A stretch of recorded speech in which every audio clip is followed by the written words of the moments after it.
لهرما عفرین روشاوای کورسانی بن پکرنین گروپین چکدار در حق ولاتین کرده بردوامن. هری داویجی گروپین چکدار هجمارک جدارن زیتونانین ولاتین کرد لمیدان اکبس و 7 گوندین میدانا برین. هروها دستانین لسر هجمارک زوین ولاتین کرد لنافچه شیجی.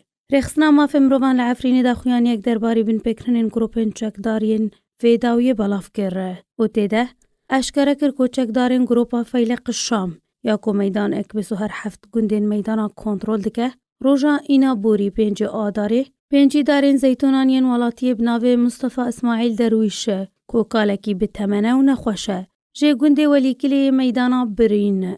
رخصنا نابوری گوجی. گوشبریان هاجی همان چکداران. دارین زیتونانین گوندین عدامه چای قربیله ین میدانا بریبونه. کوونه جارایه که دارین و دوری جالی چکدارین گروپا فیلق شام و دینا برینه.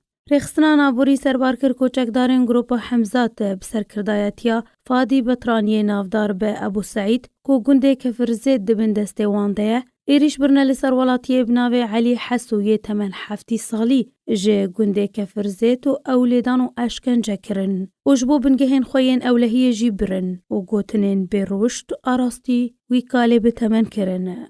لآلیه کدن رخصنا ما فمروان لعفرینی دیار کر کو چکدارین عمشادیه دبن فرمان محمد جاسم ابو عمشاده کار دکن گنافچه شیه کنترل دکن جبریا هفتیه کی دست خودانین لسر هجمارک زویین هر یک جوالاتین کردین بناوه محمد حاج ابراهیم جمیل خلیل شیخو احمد مصطفى و خوجه حسین کو زویین وانی زیکی مستوصفا بزشکی یاد که لسر یا گنده قرمطلق یه نافچه شیه او جی به بحانه کویاریگه کی ورزشی جه 22 پیک ده دیده آوا بکه.